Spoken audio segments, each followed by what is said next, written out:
শিক্ষামন্ত্রী সকালে প্রধানমন্ত্রীর কাছে ফলাফল হস্তান্তর করেন। প্রধানমন্ত্রী বলেন, দক্ষ জনশক্তি তৈরিতে যে কোনো পরিস্থিতিতে শিক্ষা কার্যক্রম অব্যাহত রাখতে হবে। গতবারের চেয়ে গড় পাশের হার ৬.14 কমে হয়েছে ৮৭। সুপ্রিয় এসএসসি শিক্ষার্থীবৃন্দ, আসসালামু আলাইকুম ওয়া রাহমাতুল্লাহ। সবাই কেমন আছেন? আশা করি সকলে ভালো আছেন। তোমাদেরকে আমি ফুল ভিডিও দেখাচ্ছি, একটু ওয়েট করো। ফাইনালি কিন্তু তোমাদের রেজাল্ট নিয়ে প্রধানমন্ত্রী নিজে মুখ খুলছেন, এমন শিক্ষামন্ত্রী নিজে মুখ খুলছেন। তো আমি ভিডিও শেষে তোমাদের কিছু ইম্পর্টেন্ট কথাগুলো তোমাদের জন্য খুবই ইম্পর্টেন্ট। তো কথাগুলো তোমাদেরকে শোনার জন্য অনুরোধ করা হচ্ছে। তোমরা যারা এখনো পর্যন্ত ভিডিও দেখো নাই, ভিডিওটা দেখেন। সকালে প্রধানমন্ত্রীর কাছে ফলাফল হস্তান্তর করেন। প্রধানমন্ত্রী বলেন, দক্ষ জনশক্তি তৈরিতে যে কোনো পরিস্থিতিতে শিক্ষা কার্যক্রম অব্যাহত রাখতে হবে। গতবারের চেয়ে গড় পাশের হার ৬.14 কমে হয়েছে ৮৭.44। বরাবরের মতো পাশের হারে এগিয়ে মেয়েরা, আর পাশের হার বেশি যশোরে ৯৫.17। শিক্ষামন্ত্রী সকালে প্রধানমন্ত্রীর কাছে ফলাফল হস্তান্তর করেন। প্রধানমন্ত্রী বলেন, দক্ষ জনশক্তি তৈরিতে যে কোনো পরিস্থিতিতে শিক্ষা কার্যক্রম অব্যাহত রাখতে হবে। প্রধানমন্ত্রী শেখ হাসিনার কাছে এসএসসি ও সমমানের পরীক্ষার ফলাফল আনুষ্ঠানিকভাবে হস্তান্তর করেন শিক্ষামন্ত্রী সহ কর্মকর্তারা। এ সময় প্রধানমন্ত্রী বলেন, শিক্ষার মাধ্যমে আরো দক্ষ জনশক্তি তৈরি করতে হবে।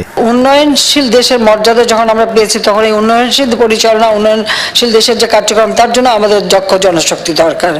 সেদিকে লক্ষ্য রেখে আমাদের কাজ করতে হবে, যেন আমরা যে অর্জনটা করেছি যেন কিছুতে আমরা পিছিয়ে না পড়ি। করোনা যুদ্ধ আমাদেরকে অনেক প্রতিবন্ধকতার সৃষ্টি করছে।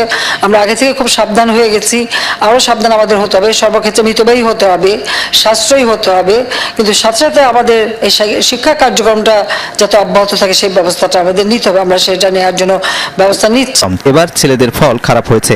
১,৫,৭৬২ জন শিক্ষার্থী গতবারের তুলনায় এবার GPA 5 বেশি পেয়েছে।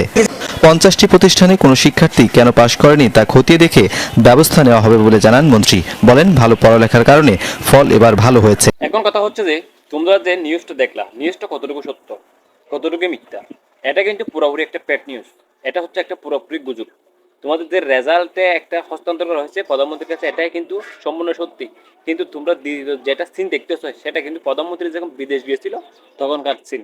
এটা কিন্তু পুরাই ফেক নিউজ। আর যে বয়সটা তোমরা শুনতে পেয়েছো নিউজের মধ্যে, সেই বয়সটা ছিল গত বছর 2023 সালের, বুঝছেন? এটা কিন্তু পুরাই ফেক নিউজ। আর দ্বিতীয়ত যেটা হচ্ছে যে তোমরা যে 2024 সালের পরীক্ষার্থীরা 50টি শিক্ষা প্রতিষ্ঠান ফেল করেছে, এই গুজবটাও ফেসবুক আর ইউটিউবের মধ্যে ছড়িয়ে পড়ছে। তোমরা তো একটা চ্যানেল সাবস্ক্রাইব করো, একটা ভিডিও দেখো কতটুকু সত্য, এটা কিন্তু তোমাদের যাচাই করার সত্যতা এইটুকু তোমাদের মধ্যে ইমপ্রেস থাকতে হবে। একটা চ্যানেল সাবস্ক্রাইব করার আগে তোমাদেরকে ওই চ্যানেলের ভিতরে তোমাদেরকে কতটুকু সঠিক ইনফরমেশন দেবে, কে মিথ্যে ইনফরমেশন দেবে, এগুলো দেখে একটু সাবস্ক্রাইব করবেন এবং এসব গুজব এড়িয়ে চলার চেষ্টা করবেন।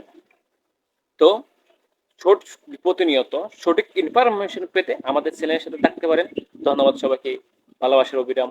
আসসালামু আলাইকুম ওয়া রাহমাতুল্লাহ।